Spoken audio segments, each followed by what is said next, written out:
그래서 아까 제가 요 네 가지가 해결해야 되는 게 진로, 성적, 관계, 습관. 보통 이게 네 가지 범주 안에서 해결해야 될 과제들이 있죠. 예. 뭐 이게 지금 그 중에서 이제 지금 오늘은 이제 진로에 대한 얘기를 좀 드리고, 근데 진로와 또 연관되어 있는 게 또 관계예요. 예. 근데 이 관계 중에 누구와의 관계가 제일 중요하죠?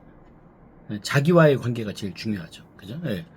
내가 뭘 원하는 거지? 내가 뭘 하고자 하는 거지?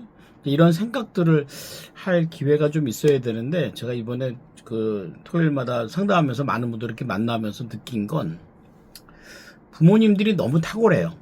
그러니까 자녀들이 생각할 겨를이 없어요. 이번에 이제 제가 상담을 하면서 아이들하고 이렇게 만나고 부모랑 만나보니까 부모들이 보통 다 탁월해요. 아주 총명하고, 그죠? 그러다 보니까 자녀들이 어때요? 부모를 이길 수 없잖아요. 앞서가지 못하니까 아예 안 하는 애들도 있고요. 그 다음에 본인이 결정하지 않고 부모가 결정하는 대로 따라가는 애들도 있고요. 근데 이제 그렇게 되면 부모 입장에서는 뭐 부모의 말을 잘 듣는 자녀를 키우는 것 같지만 사실은 그건 결코 잘 키우는 게 아닙니다. 왜냐하면 계속 부모가 해줘야 된다는 거죠. 그러니까 이게 진로나 이런 관계 문제에 있어서도 아이들한테 이렇게 대해라, 저렇게 대해라 라고 얘기할 수는 없어요. 근데 중요한 거는 이제 일단 첫 번째 나이대에 따라 좀 다르고 10대인가 뭐 초등학생인가 중학생인가 고등학생인가 또 그 아이가 갖고 있는 성향에 따라 다르고 또 그 아이가 갖고 있는 경험에 따라 좀 다를 수 있어요. 이게 개별로 갈 수밖에 없지 않나 생각합니다. 그래서 일단 오늘은 진로에 대한 고민을 많은 부모님들이 이제 이런 질문을 해줘. 도대체 얘가 앞으로 뭐 할지 모르겠다. 예, 중학생인데 그 아버님이 이제 같이 오셨어요. 근데 아버님한테 웃으면서 그랬어요. 아버지 중학교 때는 지금 하시는 일 하고 싶으셨어요? 알지도 못하셨죠. 그러니까 우리가 너무 진로를 결과 중심으로 생각하다 보니까 어떤 패배가 또 있느냐? 그 결과 지금 좀 잘 나가는 직업을 꿈꾸면 좋겠죠. 그런데 그 직업이 그때 가서 존재할 수 있을까요? 없어지면 어떡하죠? 그러니까 이 진로를 그렇게 결과나 마치 로또 하듯이 아니면 복권 하듯이 마지막에 뭔가 당첨되는 그런 결과 중심으로 볼 게 아니고 과정 중심과 출발 중심에서 보셔야 된다는 겁니다. 어디에서부터 내가 찾아가야 되는지 거기에 초점을 맞추는 게 무엇보다 가장 중요하다 생각합니다. 제가 오늘 세 가지 정도 얘기를 좀 드리려고 그래요. 네, 세 가지 정도 오늘 드린 이제 질문입니다. 예, 과연 진로는 직업일까? 그죠? 많은 분들이 직업을 진로로 얘기합니다. 특히 어디요? 학교는 그죠? 학교는 진로 교육 그러면 다 직업을 얘기합니다. 그러면서 이런 거죠. 뭐 너 이런 직업 할래? 저런 직업 할래? 근데 그걸 애들이 어떻게 알죠? 그죠? 그러니까 엄마한테 물어보죠. 그럼 엄마는 뭐라 그래? 야, 이거 돈 된다 안 된다 뭐 누가 뭐 하는데 하더라 안 하더라. 특히 이 진로에 대해서 여러분들이 자녀들과 이 대화를 나눌 때 경계해야 될 게 하나 있어요. 뭐냐면요. 삼촌과 이모예요. 절대 접근하지 못하게 해야 됩니다. 그러니까 부모님들이 아무래도 삼촌과 이모들이 제3자고 경험이 만약에 좀 있으면 이런 분들한테 뭔가 의견을 구합니다. 전혀 올바르지 못합니다. 그들도 아는 게 별로 없어요. 그러니까 그들보다는 저는 이 부모님들이 현재 하고 있는 직업이 있어요. 그러니까 예를 들어 부모의 직업. 이 부모의 직업에 대해서 어떻게 생각하십니까? 제가 자녀들 이렇게 함께 이번에 이제 가족끼리 만나다 보니까 애들이 이렇게 좀 자존감이 낮아요. 그러니까 그 아버님도 보니까 같이 자존감이 좀 낮더라고요. 이유는 뭐죠? 이거 부모님이 하고 있는 어떤 일이나 직업에 대해서 자신감이 별로 없으세요. 그러니까 무조건 애들한테는 뭐라고 얘기해요? 너 이거 하지 마. 뭐 이런 거예요. 너 무조건 이거 하지 마. 예. 그리고 너 나처럼 살지 말고 너 이렇게 살아 저렇게 살아. 그게 결코 도움이 안 되거든요. 전 차라리 부모님이 갖고 있는 현재 직업에 난 좀 의미를 담았으면 좋겠어요. 어떤 일이든 이거죠. 뭐 제가 갖고 있는 원래 본업은 제가 이런 기업 컨설팅을 하다 보니까 세상에 돈 되는 직업 없고 돈 안 되는 직업 없습니다. 예. 관건은 내가 하는 일에 어떤 의미를 담을 것인가 이거죠. 어떤 아버님은요 얘기하면서 그래요. 그 아버님 어떤 일 하세요? 뭐라는 줄 아세요? 저 머슴이요 머슴. 아버님 머슴이 어디 있습니까? 직장에서 오랫동안 잘 근무하고 계시는 거잖아요. 그럼 그 일에 의미를 담으셔야죠. 중학생인 아들이 아빠 회사 가본 적 있습니까? 그 회사 가서 아빠 책상에 앉아본 적 있습니까? 아빠가 정말 자신 있게 자신이 하고 있는 일을 의미 있게 설명해 준 적 있습니까? 근데 이제 이 아버님은 그거죠. 아, 얘가 나처럼 살아서는 안 되지. 아니요. 그게 아니라 현재 갖고 있는 부모의 직업에 의미를 담아야 얘가 진로에 대해서 관심을 갖는다는 거예요. 그리고 주변 사람도 더 보지 않겠습니까? 그죠? 삼촌과 이모들이 오면요. 삼촌과 이모들이 이 자녀에게 무슨 뭐 너 뭐 할 건 이런 거 물어보지 못하고 자녀가 삼촌과 이모에게 인터뷰를 하게 하세요. 인터뷰. 인터뷰라는 게 뭐예요? 질문을 만들어서 삼촌 그 일은 어떻게 되었습니까? 그 일이 아니면 어떤 일 하셨겠습니까? 그 일을 통해서 무엇을 얻었습니까? 그 이런 인터뷰라는 관계가 굉장히 중요합니다. 이게 뭐냐면 객관적인 자세잖아요. 근데 만약에 삼촌과 이모가 와서 여러분들 자녀의 진로에 개입하는 건 대단히 주관적으로 개입하는 거예요. 아무 의미 없어요. 그냥 어디서 들었는데 이렇다더라. 카더라라고 그죠? 카더라. 예. 뭐하라 카더라. 이게 아무 의미 없어요. 그리고 이미 뭐 지난 직업들이나 이런 흐름에서 자녀들의 진로를 결정할 수는 없다는 거죠. 진로는 직업일까? 뭐 일 수도 있고 아닐 수도 있습니다. 제가 이제 캠프를 하거든요. 예, 아시죠? 방학 때. 애들 캠프할 때 아이들한테 그런 거 물어봐요. 네 꿈이 뭐니? 뭐 할 때 다 기존에 있는 직업들을 꿈을 꾸거나 아니면 앞으로 없어질 직업들을 꿈을 꿉니다. 아, 물론 어떤 꿈에 대해서 직업에 대해서 제가 평가를 하는 건 절대로 아닙니다. 근데 본인이 갖고 있는 이 직업보다 더 중요한 게 뭐라고요? 꿈이에요. 네 꿈이 뭐니? 아, 이러이러한 삶을 살고 이렇게 살았으면 좋겠어요. 그러면 네 꿈으로 직업을 처음으로 만들라는 거예요. 사실 세상에 있는 직업, 세상에 없는 직업 계속 몇 천만 개가 생겨나고 없어지고 하지 않습니까? 그럼 여러분들의 자녀의 꿈이 지금 기존에 하는 게 없다고 해서 꿈이 안 이루어지는 게 아니고 이 꿈 때문에 누군가에게 직업이 만들어진다고 생각하면 어떻습니까? 자녀의 미래를 예측한 너무 미래면 너무 먼 얘기죠. 그냥 뭐 내일이라고 생각해도 되고요. 1년 뒤 정도라고 생각해도 됩니다. 아이들의 예측하는 거 그래서 아이들한테 물어봐요. 오늘 어떤 자녀가 지금 왔는데 얘가 되게 자유롭더라고요. 제가 성향을 분석하거든요. 그래서 이제 기질이라는 거하고 그다음에 다중지능 이렇게 두 가지를 하면 아, 얘가 어떤 게 강점이구나 이렇게 대충 나와요. 근데 아이들은 이제 강점을 누구한테 인정받거나 그걸로 성적을 내거나 그걸로 내가 뭔가 좋은 결과를 낸 것만 생각하는데 그렇지 않아요. 잠재되어 있는데 누가 인정해 줘야 돼요? 부모가 인정해 줘야 돼요. 그러니까 사실 되게 웃긴 건 요 기질이나 지능이 자녀들이 선택한 요소가 아니고요. 이 자녀들이 태어날 때부터 타고난 게 굉장히 많아요. 그럼 누구를 닮았을까요? 그렇죠. 100% 엄마하고 아버지를 닮았습니다. 그러니까 부모님이 만약에 자녀들에 대한 강점에 대한 얘기를 스스럼 없이 하지 않으면 애들은 알 수가 없어요. 예를 들어서 부모가 뭐 이렇게 음악적 지능이 있을 수 있겠죠. 근데 지금은 음악을 하지 않을 수도 있지 않습니까? 근데 애가 음악 지능이 나올 수 있거든요. 그럼 부모는 어떤 생각해요? 저거 쓸데없는 거라서. 절대 지금 시대가 바뀌었어요. 절대 그렇지 않습니다. 그러니까 이 아이들에게 미래를 예측하는 거는 이 아이들이 갖고 있는 출발점이 있어야 목적지를 갈 수 있잖아요. 근데 출발점을 다 획일화 시켜서 아이들하고 똑같이 만들어 놓으면 미래가 나오겠습니까? 안 나오죠. 나만의 미래는 주관적일 수밖에 없습니다. 그걸 만들어가는 게 무엇보다 중요하다. 그래서 기질과 지능을 이렇게 분석을 해보면 오늘 오신 분 중에 우리 자녀의 그런 점들을 좀 알고 싶어요. 그럼 저한테 끝나고 문자 하세요. 제가 그 툴을 드릴 테니까 한번 해보세요. 한번 해보고 제가 조금 이렇게 통화를 해드릴게요. 우리 해석하는 게 중요하니까 해석하면 어떤 직업이 나오는 게 아니고요. 사실 뭐 이런 성향은 뭐 의사가 되고 이런 성향은 뭐 변호사가 되고 아유 그 말도 안 돼. 그런 게 어디 있습니까? 그런데 이런 건 있어요. 오늘 이제 만났던 친구 중에 그 초등학생인데 되게 자유로운데 사육사를 하고 싶대요. 사육사. 그 왜 사육사를 하고 싶니? 했더니 호랑이 사육사를 하고 싶은데 이유는 그랬더니 뭐 학교에서 뭐 이렇게 영상 보여줄 때 그 사육사란 직업을 좀 들었나 봐요.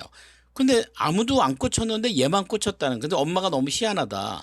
근데 이 다중지능가 이제 하우드 그 가드너 박사의 8가지 지능이 나오는데 무슨 지능이 나왔냐면 자연 친화적인 나왔어요. 자연 친화 지능. 이게 3%밖에 안 돼요. 이런 지능은 많지가 않아요. 근데 얘가 사육사 꿈을 갖고 있는 데가 자연 친화 지능과 인간 친화 지능과 이런 것들이 있어요. 되게 친화적이죠. 자연 친화지능은 이제 동물이나 식물에 대한 애착을 갖고 있고 관심을 기울인, 그러니까 자기 지능에서 나온 게 맞다니까요. 근데 얘가 이제 단점 뭐냐 그랬더니 책을 거의 안 읽는데요. 그러니까 엄마는 얘가 좀 독서를 했으면 좋겠는데, 그래서 얘가 물어봤죠. 제가, 야, 너 사육사 되고 싶지? 근데 너 언제 사육사 돼? 그랬더니 얘가 가만히 있더니 30에요. 20에요? 뭐 왔다 갔다 하더라고요. 그래서 제가 얘기했어. 너 언제 사육사 되는 줄 알아? 언제 되는데요? 나 따라해봐.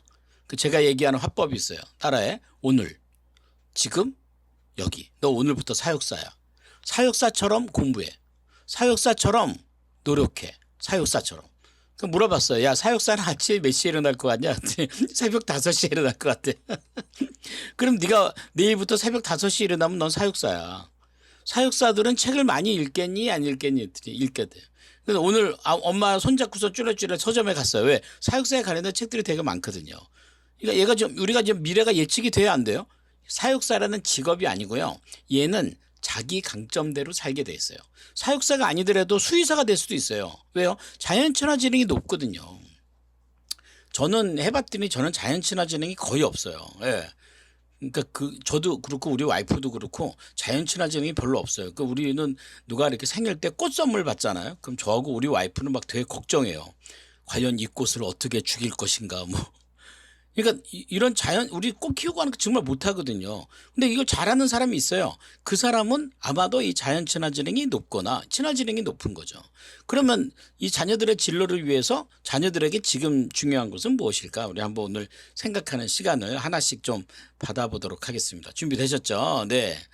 자, 제가 이 글을 텍스트를 좀 써봤는데요. 조금만 제가 읽어드릴게요. 그러니까 많은 분들이 이제 진로를 직업으로 알고 있는데 이것들을 내가 조금 한번 통계 자료를 가지고 한번 설명을 해드릴 테니까 잘 들어보세요. 네. 직업은 어떻게 만들어졌을까? 질문입니다. 전 세계 직업의 종류 숫자는 약 5만 5천 개. 뭐 누가 또 셌나 봐요.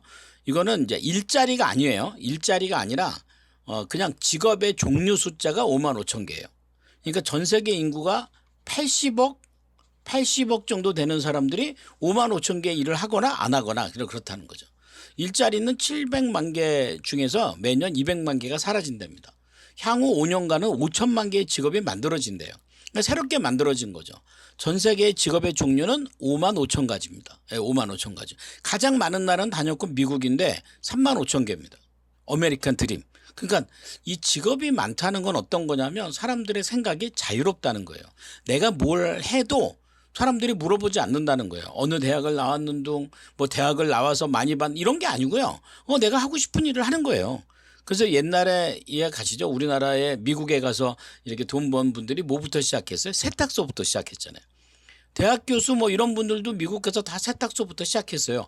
왜? 세탁소를 해도 누군가가 편견을 갖고 있지 않았기 때문에 그런 겁니다. 한국은 15,000개밖에 안 돼요. 근데 중국은 25,000개입니다. 그러니까 중국이 우리나라보다 직업에 대해서 좀 더 개방적이다라고 보시면 돼요.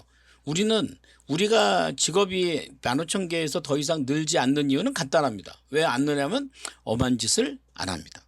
남들이 모르는 직업 안 갖고 있습니다. 인기 있는 직종에 몰리죠. 그 얘기는 뭐죠? 더 이상 직업이 늘어나지 않는다. 그러니까 이게 어쩌면 우리가 일에 대한 폐쇄성이에요. 일에 대한 폐쇄성이 높아요.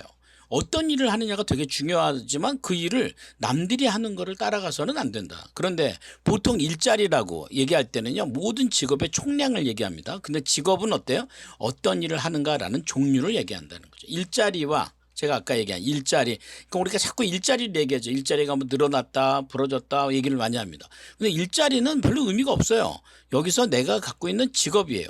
그러니까 여기서 이제 이런 생각이 들죠. 그러면 없는 직업을 만드나요?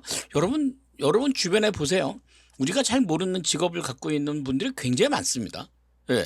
근데 그 대부분이 그 직업을 만든 이유가 대부분 그런 분들의 꿈이었어요. 근데 꿈이 명사가 아니라 동사예요, 동사. 어떻게 살 것인가, 동사. 그죠?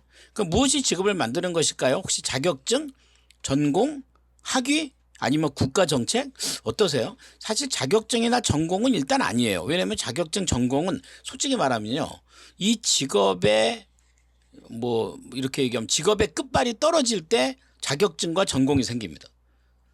대부분 자격증이나 전공이나 학위는 대부분 약발이 떨어진 직업들이 생기는 게 자격증과 전공과 학위입니다. 예를 한번 들어보세요. 어떤 직업이 있는데 그 일을 하는 사람이 시장성이 있으면 왜 대학 가서 강의합니까? 사업하지. 그죠? 근데 그 약발이 떨어질 때쯤 되니까 대학으로 가고 전공으로 가고 자격증으로 가는 거예요. 우리 자녀의 진로는 뒷북인가요? 앞북인가요? 그죠? 뒷북이 뭐죠? 없어질 직업들이죠. 앞북은 뭐죠? 여러분들의 자녀 때문에 생겨날 직업들이죠. 없어지는 직업 뒤에 줄을 서도 될까요? 위험하죠. 근데 우리가 이런 짓을 많이 하고 있죠. 자녀의 꿈으로 직업이 만들어져야 될까요? 네. 근데 예를 들어서 이제 직장에 들어간다 그러면 직업이 뭐예요? 회사원. 이게 직업은 아니죠. 이게 뭔가 잘못됐죠? 그리고 회사원에도 그 조직에 들어간 본인의 직무가 있죠. 그럼 직무로 얘기해야 되죠. 이게 외국 같은 경우 그래요. 직업을 쓰라고 그럴 때 우리처럼 뭐 셀러리맨 이렇게 쓰는 건 말이 안 돼요. 그 직무가 있어요. 내가 어카운트를 하든지 세일즈를 하든지 뭘 하든지 그래서 그게 이제 직업이 되는 거죠. 근데 그런 개념들이 좀 중요하지 않을까. 여러분들 대부분 이런 말에 공감을 하시지 않을까 이렇게 생각합니다. 그래서 진로는 꼭 직업이냐? 꼭 진로는 직업이 아닐 수도 있다는 거죠. 다시 정리를 하면 만약에 여러분들의 자녀가 어떤 꿈을 꿔요. 예. 꿈을 꿉니다. 이걸 하고 싶다. 물론 이 꿈을 꾸는 경계선에는 뭐가 있냐면 경험이라는 게 있어요. 또 하나가 체험이라는 게 있어요. 이게 충분히 많아져야 돼요. 이걸 통해서 꿈 만들어지는 거 아닌가요? 그죠? 그러니까 애들이 왜 꿈이 없냐면 간단해요. 아이들은 경험과 체험이 부족한 상태에서 학교, 두 번째 학원, 세 번째 뭐예요? PC방. 또 뭐 있어요? 없어요. 예. 친구. 예. 이 상황에서 꿈이 나오겠어요? 아는 직업이 없는데. 그죠?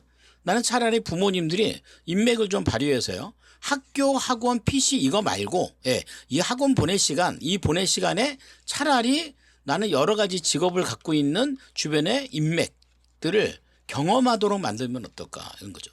그러다가 여기서 만난 누군가가 그에게 한마디 해준 게 굉장히 큰 영향력이 있는 거 아십니까? 이런 게 실망할 수도 있어요. 왜? 이런 직업을 통해서 만난 인맥, 멘토 이런 분들이 한 말이 부모보다 약발이 잘 먹힐 수도 있다는 겁니다. 오늘 그 사역사 되겠다고 온 친구 이렇게 얘기하면서 오늘부터 해야 될 일이 뭐니? 책을 읽겠습니다. 이 엄마가 아주 감동을 하더라고요. 내가 얘기해서 된 게 아니라 나는 뭐로부터 비롯된 거죠? 네 꿈에서부터 비롯된 거예요. 네 꿈에서부터 시작하여 네가 지금 해야 될 일은 독서를 하는 거야. 근데 이게 좀 다르죠? 만약에 여러분들 이렇게 독서를 하라고 합니까? 아니면 남들 다 독서하니까 아니면 수시로 들어가려면 뭐 해야 되니까 이렇게 독서를 조건으로 잡을 때 조건이 꿈이어야지. 네 꿈을 위해서 독서를 해야 되는 거 아닌가? 슬쩍 제가 검색해 보니까 사육사에 관련된 책들이 엄청 많은데 다 청소년 도서더라고요. 보니까 그 10대 애들이 읽을 수 있는 책들 아니에요? 그러면 서로 갖는 이제 주어와 동사가 연관되지 않느냐 이런 겁니다. 그죠? 예. 이 직업 생성의 요인을 보니까 이래요. 인공지능과 기술 혁신으로 향후 5년간 6천만 개가 새로운 일자리가 만들어진다는 겁니다. 8,300개 일자리가 사라진대요. 그러니까 사라지는 건 8,300만 개, 8,300만 개, 만들어지는 건 6,900만 개. 그러니까 첫 번째 이 직업 생성의 요인은요. 첫 번째가 역시 이거예요. 과학기술의 발달이에요. 물론 이게 꼭 이과냐 문과냐 이렇게 얘기할 수는 없어요. 네. 이과든 문과든 과학기술, IT 기술의 발달이 직업을 만드는데 이바지하는 건 맞습니다. 그건 맞습니다. 두 번째는요. 어떤 사람과 누군가의 문제를 해결하기 위해서 나오는 것도 직업이에요. 누군가의 문제를 해결해 주기 위해 직업을 갖는 거죠. 세 번째는요. 그 일이 의미가 있고요. 가치가 있으면 직업이 됩니다. 그러니까 이거는 예를 들어서 국가에서 세금을 받기 위해서 직업을 선택할 수는 있어요. 직업에 대해서. 근데 꼭 거기에 얽매이지 말고요. 세금은 세금이고 내가 하고자 하는 꿈은 하고자 하는 꿈이고 좀 자유롭게 생각할 수 있지 않을까라는 생각이 듭니다. 그죠? 제가 아까 여기 신문지상에서 인공지능 신문에 나온 건데요. 세계경제포럼이 전 세계 27개 산업 클러스터와 45개에 걸쳐 1130만 명 이상의 근로자를 고용하고 있는 803개 기업을 설문조사를 한 결과 이겁니다. 그러니까 이 기업에서 사람들을 더 많이 채용하느냐 채용하지 않느냐라는 아까 얘기한 일자리죠. 이거는요. 일자리고 지금 우리가 진로로 얘기하는 건 직업이고 예, 이 두 가지의 차이를 조금 생각해 보셨으면 좋겠습니다. 이 두 가지의 차이, 일자리와 직업인 다르다. 그죠? 예. 두 번째가 이제 자녀의 미래를 예측하는 방법인데요. 예.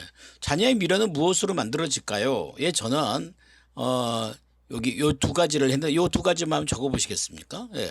첫 번째가 강점이에요. 이 아이들이 뭘 잘하지라는 강점이죠. 강점은 어떻게 보면 객관적이보다 되게 주관적이에요.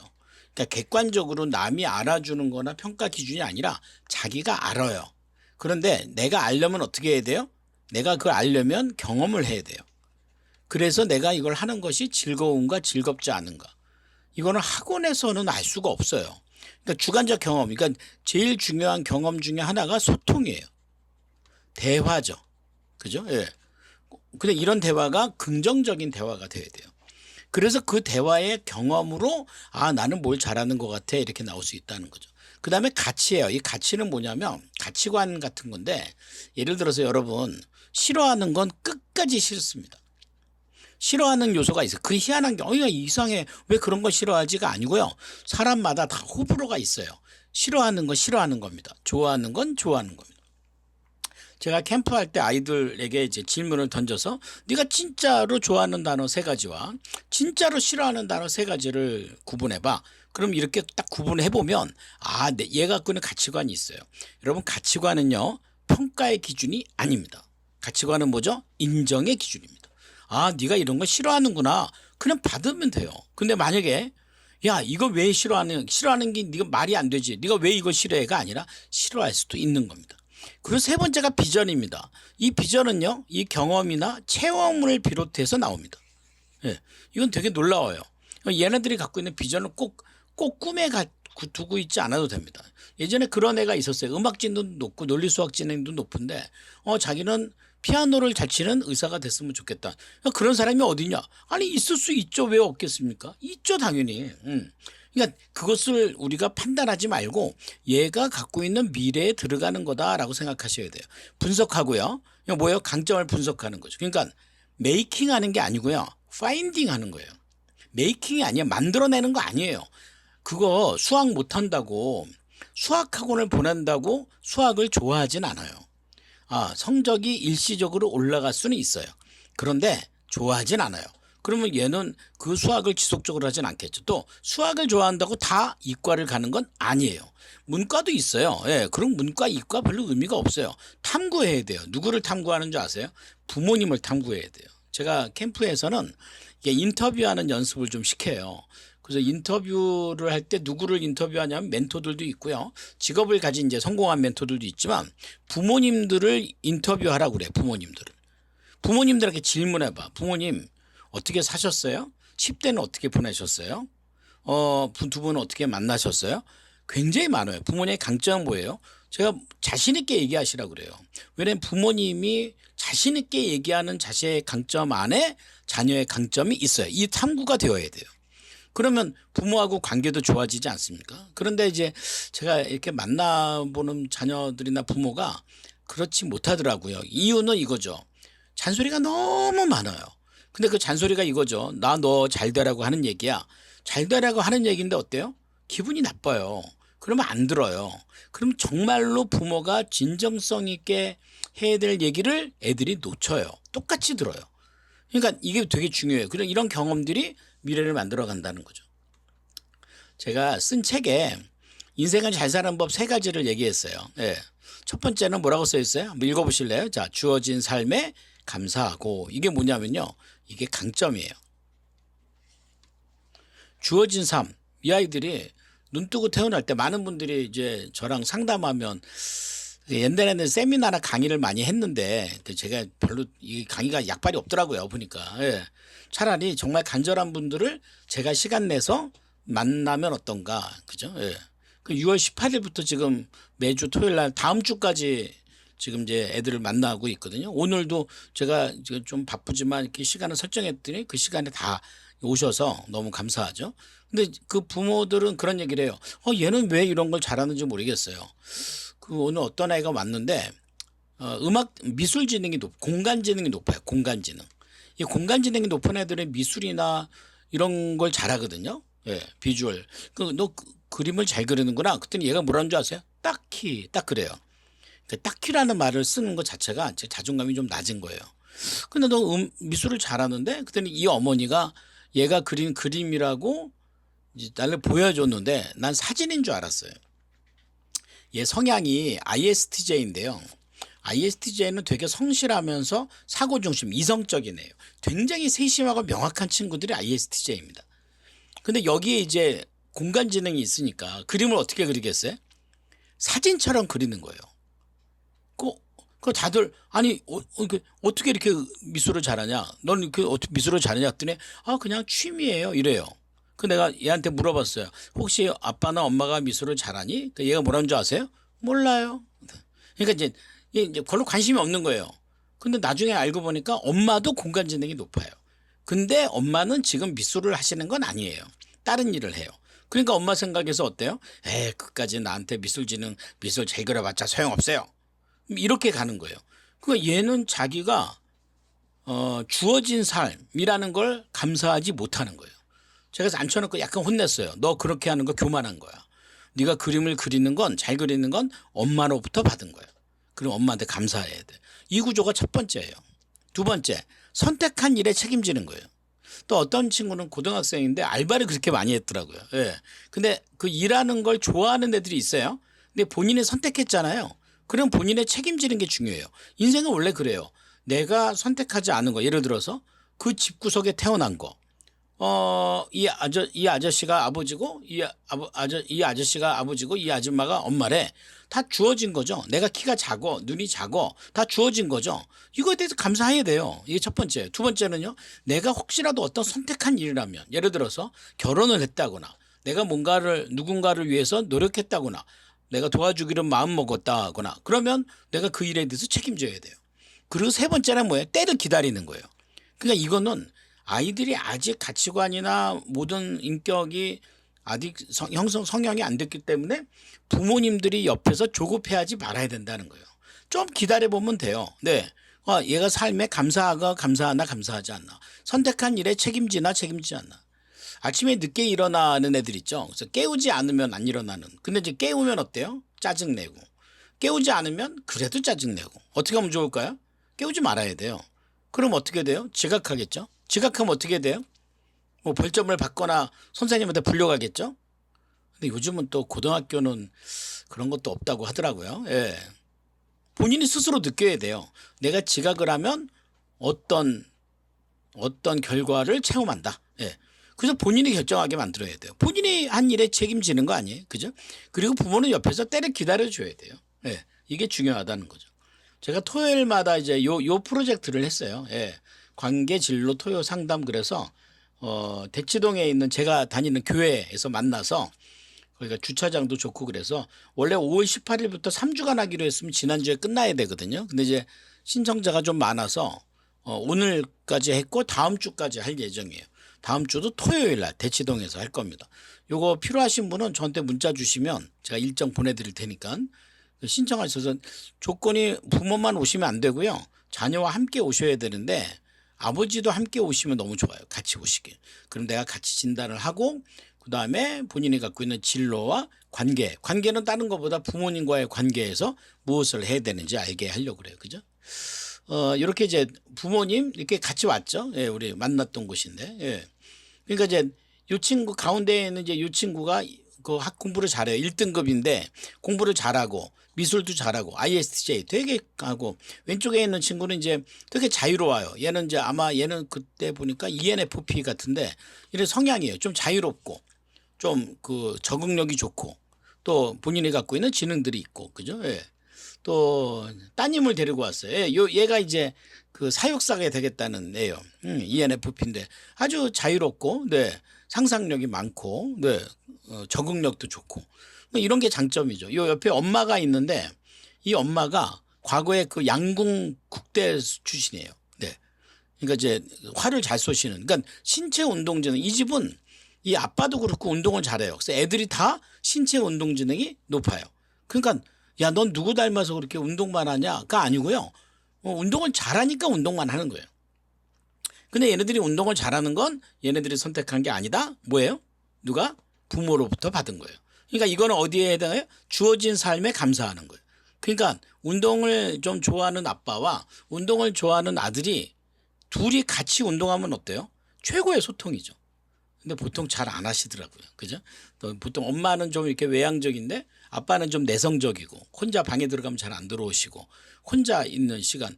그렇게 되면 자녀가 자신의 그 틀을 깨는 열쇠를 누가 갖고 있어요? 아빠가 갖고 있죠.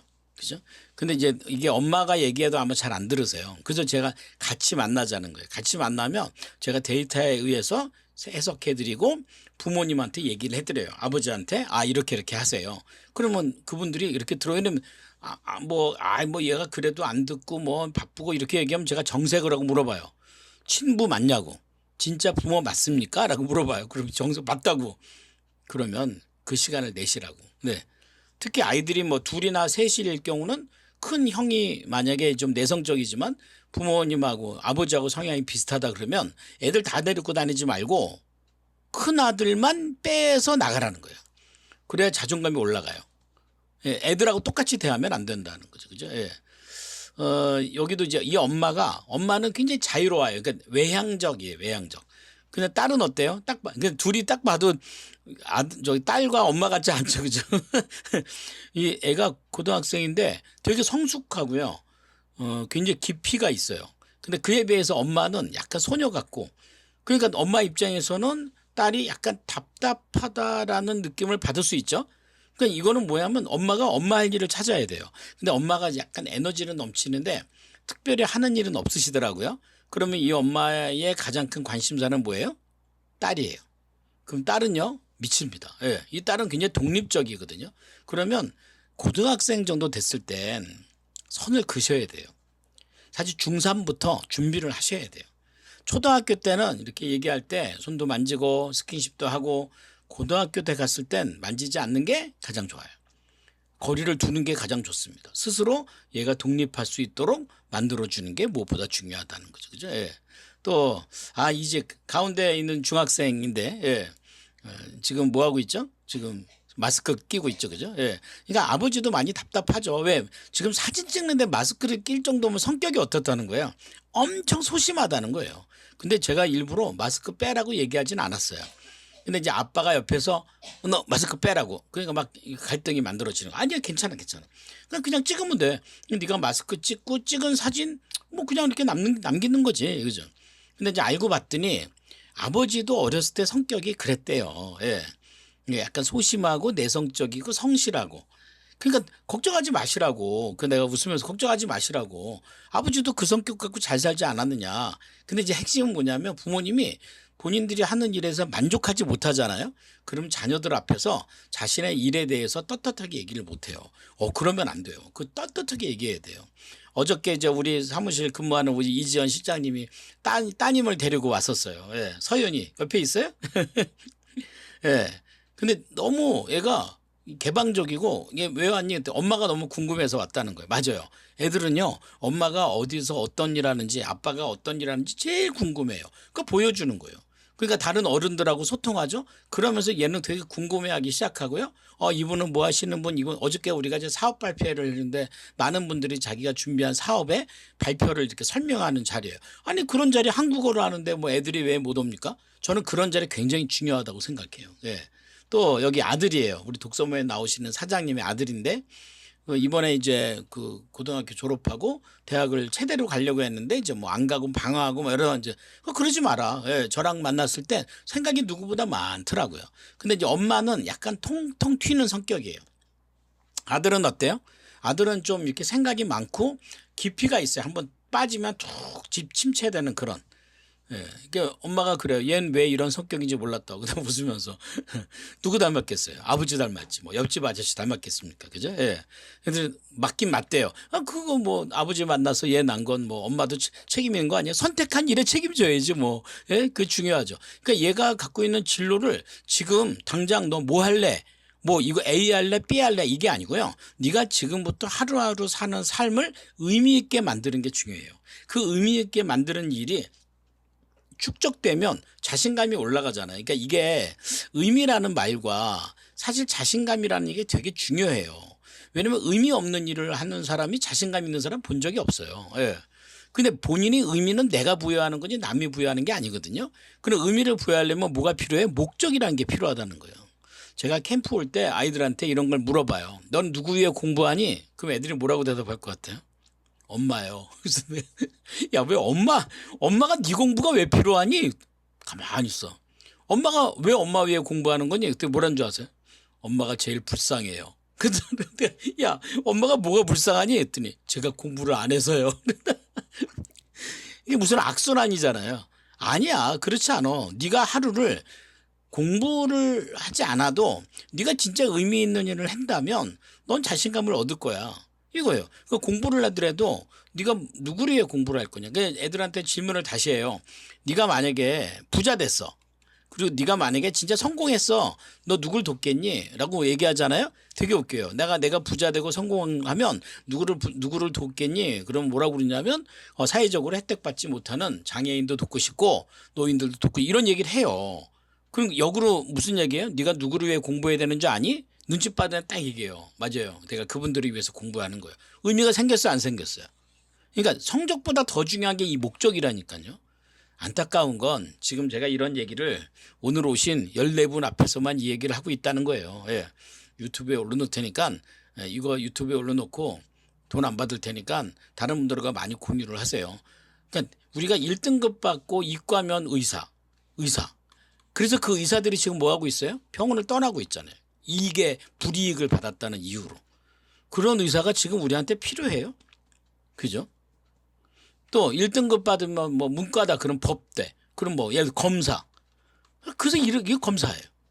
이건 뭐가 필요하냐면 이들의 공통점들이 어떤 배려나 인격적인 나눔이 없잖아요. 왜요? 공부하느라고요. 이런 것들을 해결할 방법이 없었다는 거예요. 안타까운 얘기이기도 합니다. 그죠? 예. 지금 자녀들에게 가장 중요한 것은 무엇일까? 제가 지금 여러분들에게 어떤 숙제를 내고자 하는 건 아닌데요. 첫 번째 경험. 저는 이 첫 경험이란 굉장히 중요하다고 생각하거든요.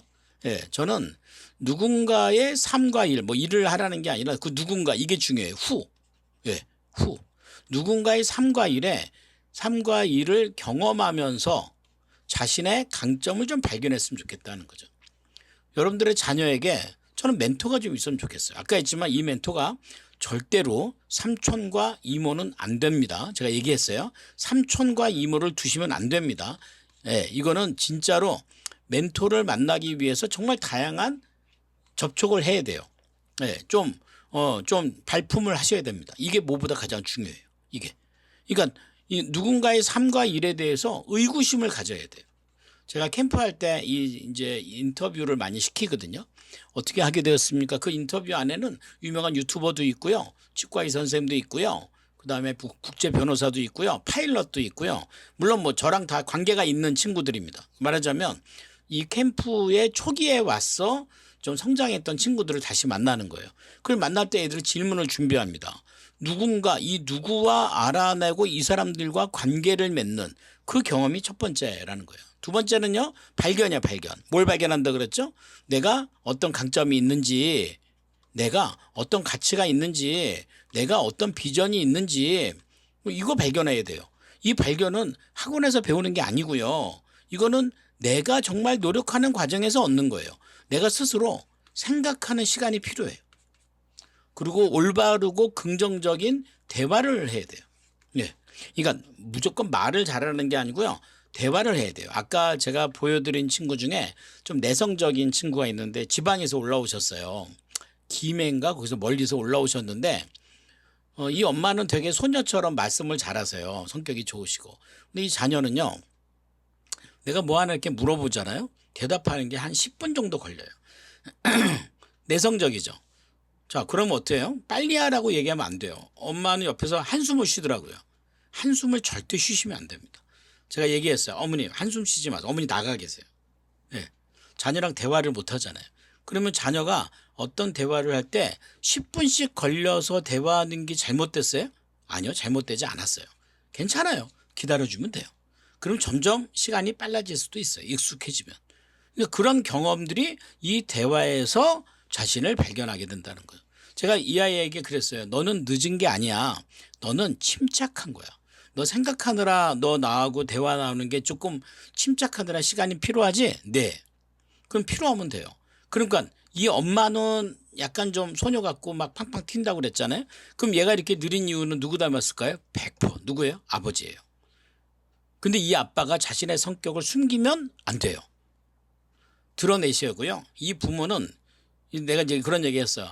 그 아빠가 이 아이와 딸하고 함께 있는 시간이 있어요. 그랬더니 이 엄마가 그래요. 답답해 미칩니다. 그래요. 아니요. 답답해하지 마세요. 이 두 사람의 특징은 서로 대화하지 않더라도 두 사람이 함께 있는 공간에서 충만해지고 만족해집니다. 그러면 엄마는 어떻게 하면 돼요? 피하면 됩니다. 피하면 됩니다. 그 아빠랑 이제 제가 통화를 이렇게 했어요. 그랬더니 아빠가 약간 좀 울먹이시더라고요. 그러니까 이분도 이제 그런 성격이시니까 제가 전화 통화하면서 얼마나 오래 걸렸겠습니까? 근데 이분이 그런 분이에요. 예. 근데 또 사업은 잘 하신다고 하더라고요. 그래서 이분이 어떻게 하면 좋겠습니까? 그래서 제가 그랬어요. 딸을 데리고 드라이브를 한번 가보시라고. 차라는 공간 안에서 아무 얘기도 안 해도 된다고. 그리고 바닷가 보러 가고 맛있는 거 먹고 아무 얘기도 안 하고 와도 된다고. 그때 이 아버님 그러더라고요. 그래도 되냐고. 그래도 된다고. 이게 자기를 발견하는 방법입니다. 세 번째는 도전이에요. 근데 이게 중요한 거는 도전이라 그러면 제가 안타까운 건 그거예요. 아이들은 잘 보세요. 공부를요. 성적과 똑같이 만들어요. 똑같이 생각해요. 공부와 성적은 달라요. 공부를 한다고 해서 성적이 좋아지는 건 아니에요. 공부를 하는 건 뭐죠? 이거는 습관의 문제예요. 그러면 성적을 올리는 건 뭐예요? 이건 기술의 문제예요. 아, 또 깊이 있게 가네요. 그럼 기술 올리는 습관을 받으면 되잖아요. 이건 되게 어려운 문제예요. 아이들이 학원을 다니면 성적이 일시적으로 오를 수는 있습니다. 왜냐면 학원을 안 가면 성적이 떨어질 수도 있거든요. 근데 그건 자기 성적이 아니기 때문에 그래요. 자기 성적은 학원을 가지 않고 본인이 혼자 공부하는 내 습관을 통해서 나오는 결과여야 진짜 내 실력입니다. 이게 만들어. 그러니까 작은 목표는 성적이 아니고 뭐 해야 돼요? 공부 시간이어야 돼요. 공부 시간. 예. 제가 그 아이들 중학생, 초등학생 캠프를 할 때는 셀공 시간이라는 걸 해요. 셀공이 뭔지 아세요? 셀공? 셀프 공부 시간입니다. 네 꿈이 뭐니? 수의사인데요. 그래. 수의사라면 하루에 몇 시간 공부할까? 근데 걔가 그 시간대로 공부하기는 어렵잖아요. 그러면 네가 하루에 공부할 수 있는 하루 시간은 몇 시간이야? 우리 서윤이 왔네. 우리 서윤아, 너는 하루에 공부하는 시간이 몇 시간이니? 애들이 정해요. 저는 30분이요. 오케이. 그러면 셀공이 뭐냐면 스스로 셀프 공부하는 시간이에요. 셀프 공부하는 시간 30분이 목표인 셈이에요. 그리고 매일 기록합니다. 오늘 목표 공부한 시간 30분. 오늘 실제 공부한 시간 15분. 차이 15분. 원인은 뭐 게임하다가. 내일부터 해야 될 일, 내일부터 하지 말아야 될 일. 이 목표 관리를 합니다. 작은 목표 맞죠? 근데 여기서 이런 생각하면 안 돼요, 아버지. 네, 아버님이. 그거 하루에 30분 공부하는 게 뭐 대수냐고. 아니에요. 걔는 그게 대수예요. 거기서부터 시작해야 돼요. 그래서 이 공부 시간이 늘면 뭐 고3 때나 고2 때 공부를 해야 될 때 엉덩이로 공부하는 거거든요. 이 연습이 안 되고 이게 습관이 안 되면 내가 진짜 공부하는 기술이 늘어날까요? 안 늘어날까요? 늘어나지 않습니다. 그 어떤 그 유튜브 방송을 봤더니 요즘 무슨 마술 대회 이런 걸 하더라고요. 더 매직 뭐 이런 거. 근데 되게 마술을 잘하는 친구인데 심사위원이 물어봤어요. 너 하루에 얼마나 연습하니? 그랬더니 뭐라는 줄 아세요? 10시간씩 연습한대요. 그러니까 10시간씩 연습한다는 건요. 이 습관이 기술이 되는 방법 아닌가요? 그죠? 그러니까 지금부터는 절대로 성적 갖고 평가하지 마시고 공부 시간을 늘릴 수 있도록 하셔야 돼요. 제가 이제 우리 어머니가 이제 돌아가셨는데 우리 어머니는 늘 저한테 그랬어요. 야, 엉덩이만 붙이고 있으면 뭐하냐? 성적이 올라야지 이런 얘기. 그러니까 내가 어머니를 그렇게 좋아하진 않았어요. 왜요? 계속 그런 얘기를 하는 거예요. 어쩔 때는 어디 주무시다가 갑자기 깨나서 나를 막 깨우더니 막 일어나라고. 우리 어머니가 좀 독특하셨거든요. 날 일어났어요. 그때 뭐라는 줄 아세요? 참 이상하다. 뭐가요? 너는 그렇게 공부를 하는데 왜 성적이 안 오르지? 그걸 왜 자다가 날 깨워서 얘기하냐고. 그리고 막 하소연을 해서요. 하소연 하다가 뭐 좀 감정이 북받쳐 막 우세요. 내 앞에서 자다가. 그 새벽 4시야. 나 잠을 어떻게 자겠어요? 지금 생각하면. 천국에 계시지만 어머니 왜 그러셨나 그래서 얘기하고 싶어요. 우리 제가 하는 캠프에서 가장 중요하게 여기는 것 중에 하나가 가치관이에요. 자기한테 내가 호불호, 내가 좋아하는 게 뭐야, 싫어하는 게 뭐야, 나한테 중요한 게 뭐야 이거죠. 예. 왜냐면 자존감이나 자신감도 가치관을 인정받을 때 일어납니다. 가치관이 첫 번째예요. 그래서 이제 뭐 본인의 사명문도 한번 써보고 성적을 중요한 게 아니라 공부의 목적도 한번 해보고 그다음에 가치관이 세워지면 두 번째 목표 관리하는 거예요. 네가 하루에 매일 공부할 시간이 몇 시간이니 네가 정해. 10분도 좋고. 그래서 이럴 때가 있어. 뭐 중3짜리는 막 20, 중3짜리는 공부 시간이 15분이야. 근데 초등학교 2학년은 공부 시간이 뭐 1시간 이럴 수도 있어요. 그 안에서 자극받아요. 목표 관리하는 거예요. 목표 관리. 그리고 세 번째는 뭐예요? 아이들이 어디서 행복감을 느끼냐면요. 관계예요. 관계. 인간관계. 근데 인간관계 방법에 대해서 배워본 적 없어요. 이 세 가지의 공통점. 사회에 나오면 다 필요하다는 겁니다. 이 세 가지의 공통점 학교에서 단 한 번도 배워본 적이 없습니다. 그러니까 한 번도 배워본 적이 없는 걸 가지고 평가받는 것과 다름이 없다는 겁니다. 그죠? 안타깝죠? 그죠? 예. 지금 7월 29일 날부터 3주 동안에요. 그러니까 온라인, 오프라인이에요. 그러니까 온라인으로 2주고요. 예, 온라인으로 2주고 3주 차에는 오프라인으로 다 모여요. 대치동에서. 이게 지금 있고요. 이거는 형제 할인도 있고요. 초등학교 한 2학년부터 한 중학교 2학년까지 들어올 수 있습니다. 그리고 중3부터는 고등부 캠프에 들어옵니다. 고2까지. 예, 중2부터 가능해요. 좀 약간 성숙한 애들은 고등부 캠프에 옵니다. 여기는 이제 온오프라인인데 시작하는 토요일과 끝나는 토요일만 오프라인이고 나머지는 온라인이에요. 온라인에서 강의 듣고 그다음에 인터뷰도 하고 멘토링 받고 코칭 받고 저한테 예, 이렇게 됩니다. 그리고 이제 이거는 20대 열정 캠프. 이것도 이제 고등부 캠프하고 똑같아요. 되게 웃긴 건 고등부 캠프하고요. 고등부 캠프하고 열정 캠프하고 똑같아요. 같이 하지는 않지만 똑같아요. 무슨 말이에요? 대학교를 갔는데요. 대학교를 갔는데 고등학생과 별반 차이가 없어요. 없습니다. 그게 가장 안타깝지만 어쩔 수는 없겠죠. 그죠? 예. 그러니까 이 캠프를 통해서 아이들은 멘토를 만나고요. 예. 그다음에 이제 강의, 가치관의 강의를 듣고요. 그다음에 얘네들은 여기서 뭐 인터뷰를 합니다. 그다음에 스피치를 합니다. 스피치 맨 마지막에 스피치예요. 이거 초중생도 대치동에서 3주차에 모여서 다 한 사람씩 나와서 스피치 합니다. 내 사명은 뭐고요? 내 비전은 뭐고요? 내 3개월 목표는 뭐고요? 다 스피치 합니다. 선포하게 만듭니다. 고등부 캠프도 그렇고 열정 캠프도 그렇고 이렇게 합니다. 그죠? 제가 여기까지만 하고요. 우리 주영이 쌤 오셨어요? 네, 우리 영희 쌤. 네. 우리 주영이 쌤 잠깐 소개 좀 드릴게요. 주영이 쌤은 애기 엄마예요. 지금 두 딸의 엄마인데. 예. 민채 민철이 예, 민설이하고 네. 예, 은채랑 네. 아이들 엄마고 우리 영희 쌤은 제가 요 SPL 캠프 부모자녀 세미나 할 때 멘토로 대학생 때부터 왔어요. 예, 대학교 1학년 때부터 와서 멘토로 활동하다가 그리고 이제 지금은 이제 강의도 하고 또 아이들도 이렇게 합니다. 그래서 SPL이 좀 중요해요. 초중학생들 근데 그때가 잡혀요. 솔직히 말하면 고등학교 때는요. 그 와도 사실 큰 변화를 만들지 못해도 작은 점을 찍는 거죠. 근데 초중학생들 때는 굉장히 많이 바뀌어요. 그래서 우리 영희 쌤이 잠깐 좀 소개를 해드릴게요. 내가 카페 열어드릴까요? 네, 그래요. 제가 우리 하는 카페를 제가 좀 열어드리고 잠깐만요. 네, 천천히 열어주세요, 음. 교수님. 안녕하세요. 네, 반갑습니다. 네. 주영이 강사입니다. 박수 한번 주세요. 네, 영희 쌤. 예, 보기 힘든 사람입니다. 네. 네, 제가 20대 초반에 교수님 만나가지고 우리가 벌써 이렇게 30기 SPL을 하게 됐는데요. 1년에 2번씩 합니다. 근데 벌써 30번째 하니까 얼마나 오래됐는지 아시겠죠? 음, 제가 그 이후에 저도 개인적으로 올바른 학습 코칭 센터를 열어서 주변의 친구들과 이제 학생들, 부모님들 이제 상담을 계속 하고 있어요. 아침부터 저녁까지 이렇게 상담을 계속 하는데 요즘 중학교 3학년 최상위권 친구들도 상담을 하러 많이 옵니다. 이 음, 친구들이 평생 학원만 다녔던 친구들이라 혼자 공부하는 방법을 모르는 음, 거예요. 그래서, 근데 선생님 이제 엄마, 나 이제 학원을 다니기가 너무 싫어요. 저 이제 번아웃이 왔어요라고 벌써 이야기를 하는 거예요. 이 친구가 이 근처에 있는 구월동이라는 곳에 이제 전교에 이제 3등 안에 드는 친구입니다.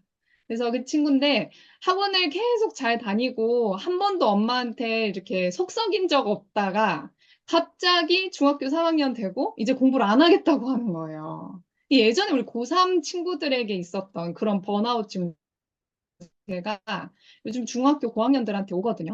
근데 이 친구들이 이제 학원을 이제 못 다니겠다고 해서 엄마는 엄마 입장에서 좀 기다려 주겠다 하고 이제 몇 달을 이제 쉬었어요. 근데 쉬고 났는데 아이의 입장에서는 평생 한 번도 내 스스로 시간을 보내보고 내 스스로 공부 계획을 세우고 실행해 본 적이 한 번도 없기 때문에 어떻게 해야 될지를 전혀 모르는 거죠. 근데 이제 더 이상은 학원에서 하는 공부의 학습 방법은 본인한테 안 통하는 걸 이제 어느 정도 알게 되고, 이제는 엄마 말은 듣지가 않고, 그래서 어머니 입장에서는 너무 답답할 노릇이고, 심장이 철렁할 일이에요. 너무 잘해왔는데, 공부도 너무 잘하는데, 이제 와서, 이제 스스로 공부를 해보겠다고 하는데, 하는 방법을 이제 당장은 할 수가 없고, 방법도 모르겠고, 누구한테 가야 될지도 모르겠고, 음, 그래서 쉬다가 결국에는 또 사교육하는 곳으로 다시 간다든지 그런 이제 여러 가지 부작용을 맞는 친구들을 많이 보게 되거든요. 그래서 요즘 제가 많은 친구들을 상담하면서 느끼는 건 이 SPL이 그만큼 더 중요하구나라는 사실을 좀 이렇게 음, 더 많이 실감하고 있어요. 제가 지금 피부로 너무 많이 느끼고 있어서 이 SPL 요 상담 그리고 이 하는 이 시간에 들어오신 부모님들 정말 잘하신 겁니다. 그래서 저희가 이 교수님과 함께하는 SPL이 갈수록 더 좀 이렇게 중요하고 필수적인 프로그램으로 여겨지는 것이 또 요즘 친구들에게 꼭 필요한 프로그램이 아닌가라는 생각을 많이 하게 됩니다. 지금 교수님께서 왼쪽에 띄워주신 요 카페가 저희가 항상 아이들이 본인의 삶을 피드백하는 장소입니다. 그래서 매일매일 저희가 캠프를 하게 되면 요 카페에 저희 활동하는 곳에 들어와서 매일 본인의 시간을 피드백하는 글을 올리게 되는 건데요. 저희가 SPL은 3주간 진행을 합니다. 이번 또 여름방학이 그렇게 길지 않잖아요, 어머님들. 그래서 뭐 3주인 학교도 있고 4주인 학교도 있습니다. 근데 이 짧은 시간이라고 생각하면 또 짧지만 너무너무 중요한 시기잖아요. 이 시기에 SPL 3주간 진행을 하면서 정말 내가 내 스스로 계획을 세우고 그리고 피드백을 하고 뭔가 누군가 새로운 멘토 선생님을 만나서 나의 진로에 대해서 고민하고 생각해보는 시간을 가진다면, 그 과거의 그 어떤 경험과도 비교할 수 없을 정도로 많은 변화가 생길 수도 있고, 단 하나의 작은 포인트가 될 수도 있을 거라고 저는 확신을 합니다. 저희 여기 교수님께서 왼쪽에 올려주신, 지금 방금, 잠깐만, 조금만 다시 올려주세요, 교수님. 그 카페, 예, 여기에요. 예, 여기에 이렇게 하루에 7가지 질문을 적어서 올리면 멘토 선생님들이 그리고 같이 피드백 SPL에 참여하는 친구들이 서로 칭찬 댓글을 달고 멘토 선생님의 코멘트를 받기 위해 아이들이 다시 또 들어오고 매일매일 이 활동을 즐겁게 실행하는 모습을 많이 볼 수 있습니다. 그래서 와, 이렇게 얘는 3시간 10분인데 목표 세공 시간이 네, 3시간 10분인데 실제 세공 시간은 얼마나 했나요? 4시간이죠. 4시간. 처음부터 이렇게 잘하는 친구들은 그렇게 막 10명 중에 뭐 한두 명 될까고요. 처음부터는 30분부터 시작하는 친구들도 있고 뭐 1시간, 1시간 반 이렇게 시작한 친구들이 많이 있습니다. 그런데 나의 시간을 돌아보고 부족한 부분이 있었다면 그 차이와 원인에 대해서 한번 살펴보고 그리고 조금씩 본인 스스로의 힘으로 늘려나가는 부분들을 연습할 수 있도록 도와주는 프로그램입니다. 근데 지금 어쨌든 요즘은 이제 워낙 저학년 때부터 사교육을 시작하는 친구들을 제가 많이 보게 돼요. 이런 친구들을 보면 지금 중학교 나이의 친구들 중에 학원만 계속 다녀온 친구들은 제가 상담을 할 때 보면 셀공 시간을 한 번도 가져본 적이 없는 친구들도 꽤 많이 있더라고요. 스스로 내가 공부하는 방법에 대해서 돌아보고 돌이켜보고 수정할 수 있는 기회와 경험치가 너무 많이 줄어든 부분들을 보면서 개인적으로 정말 많이 안타까웠습니다. 그래서 이 SPL 하는 시간들은 본인이 스스로 나아갈 수 있는 부분들을 찾아보는 시간을 가지게 될 거거든요. 그래서 그 시간들을 생각할 수 있도록 여기 왼쪽에 보시면 직업 멘토 선생님들도 오실 겁니다. 그래서 나는 나중에 어떤 일을 하면서 살 수 있을까? 그리고 내가 가진 제대로 된 장점과 내가 좋아하는 일, 그리고 잘하는 일을 가지고 이런 멘토 선생님들처럼 어렸을 때 이런 생각을 가지고 조금씩 조금씩 나의 삶을 변화시키기 위해 노력한 이 경험치들이 나중에 성인이 되어서도 계속 공부할 수 있는 흐름으로 갈 수 있거든요. 그런데 누군가에 의해서, 타인에 의해서만 계속 시간을 보내오고, 어쨌든 잘 따라하는 줘요. 요즘 아이들이 워낙 또 영특하다 보니까 이렇게 끌어주는 대로 잘 따라온 친구들이 또 있거든요. 그런데 따라가는 것만 잘 하다가 보면 조금 나의 삶에 대해서 조금 회의감이 초등학생, 중학생 때부터 드는 친구들도 꽤 많이 제가 보게 되고, 그리고 삶이 행복하다라는 생각보다는 조금 힘들다, 버겁다라는 생각을 하는 친구들을 좀 보게 돼요. 스스로 생각을 하고 계획을 세우는 친구들은 훨씬 더 적극성을 띱니다. 적극적이고 본인의 삶에 대해서 자신감이 좀 있고요. 그리고 해 나가는 부분에 있어서 좀 용기가 좀 더 있는 편입니다. 그래서 그 용기를 가지고 내가 계획한 목표가 실패를 하면 실패했을 때 내가 돌아보면 되는 겁니다. 돌아보고 수정하고 개선하고 발전시키면 되는 부분이라 이런 부분들을 계속 이렇게 해 나간다면 저는 이 SPA 기간 이후에도 계속 변화의 행동들을 볼 수 있게 되지 않을까라는 생각을 좀 많이 하게 되고요.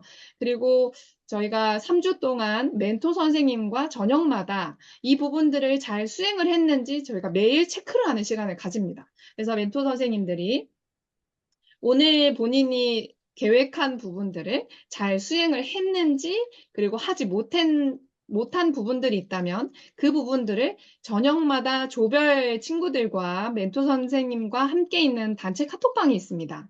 그래서 그 방에서 매일 짧은 시간이지만 매일 소통을 하게 됩니다. 그래서 이 부분들은 정말 중요한 시간들이 될 거고요. 그리고 이 소통하는 과정 중에서 나의 하루를 좀 필수적으로라도 돌아볼 수 있는 계기가 될 수 있겠죠. 그리고 이제 직업 멘토 인터뷰를 통해서 나의 삶을 또 돌아보고, 그리고 본인들이 다른 친구들의 피드백을 확인을 하고 체크를 했을 때, 아, 내가 이런 생각을 가지고 있고, 내가 이렇게 지내고 있는데, 내 주변에 SPL을 함께하는 이 친구들도 이러한 삶을 지내고 있구나. 뭔가 주변의 환경들이 뭔가 같이 으쌰으쌰하고 같이 적극성을 띠고 주도적으로 시간을 보내는 친구들과 함께 활동하는 이제 이런 SPL 캠프이기 때문에 이런 부분들도 좋은 매개체가 되지 않을까라는 좀 생각을 하게 됩니다. 그리고 저희가 3주 동안 정규 교육 시간은 월요일마다 오후 2시부터 오후 5시입니다. 이거 3주 다 동일하고요. 3주차만 오프라인으로 진행을 하고 1주차와 2주차는 줌으로 이렇게 교재를 가지고 진행을 하게 됩니다. 교재는 프로그램 시작하기 전에 사전에 받아서 확인하실 수 있고요. 그리고 그 전부터 멘토 선생님과 함께 미리 한번 인사하는 시간도 좀 가져보고, 그리고 제가 또 부모님들께 전화 미리 드려서 어떤 친구들인지 한번 체크를 해본 시간도 가지도록 하겠습니다. 네, SPL 때 우리 자녀들 꼭 만나서 변화하는 시간을 잘 만들 수 있도록 저희 멘토 선생님과 그리고 저와 김영환 교수님과 함께 열심히 잘 돕도록 하겠습니다. 잘 부탁드립니다. 네, 감사합니다. 네. 7월 달에 하는데 뭘 벌써 이러냐? 그게 아니고요.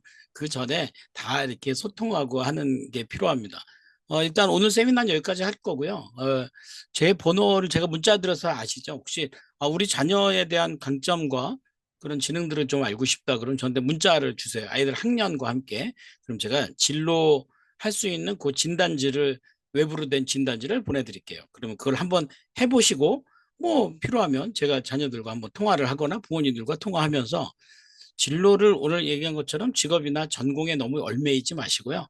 이 아이들이 살아가는 삶의 방식에 초점을 맞추시되 습관을 고치기 위해서 습관을 세우기 위해서 투자해야지 성적 때문에 줄을 서는 일은 없도록 하시면 좋겠습니다. 아셨죠? 네. 세미나를 좀 급하게 준비하다 보니까 또 요즘은 이렇게 줌으로 듣는 거 워낙 많다 보니까 이 부모님들이 이렇게 옳은 부모가 되기 위한 그 생각보다는 네, 재테크가 더 관심이 많은 것 같아요. 예, 아이들의 교육도 잘 배우시기 바라고. SBL 할 때는 부모 교육을 일요일 날 저녁 때 합니다. 그래서 이번에는 제가 부채서도 많이 못했기 때문에 그 시간을 일반적인 부모님들에게도 열어두어서 그분들도 함께 참여하실 수 있도록 하려고 합니다. 네. 자, 오늘 수고하셨고요. 오늘 또 즐거운 주말 되시고, 또 다음에 또 뵙겠습니다. 저랑 제 번호 다 아시니까요. 그거 알고 싶으신 분은 저한테 문자 보내시면 제가 진단해 드릴 수 있도록 하겠습니다. 네. 감사합니다. 잘 오셨어요. 사진 한번 찍을까요? 자, 카메라 한번 보시고요. 네. 카메라 한번 보시고 찍겠습니다. 하나, 둘, 네. 네. 이거 누가 이거 수아 아빠 아니야? 잘 지냈어요? 그래요. 아이고, 오랜만이네. 네, 교수님 네. 반갑습니다. 네. 네, 찍었어요. 이번에 네. 셋째, 넷째 신청하겠습니다. 네, 그래요. 네. 감사하고요. 잘 오셨습니다. 네. 주한이 엄마도 오셨네. 네. 그래요. 잘 들으셨죠? 네. 요거 오늘 제가 강의한 거는 유튜브에 요거 편집해서 올릴게요. 예. 그럼 또 보시고 또 필요하신 분도 함께 나누시면 좋겠습니다. 자, 수고하셨습니다. 감사합니다. 마치겠습니다. 네.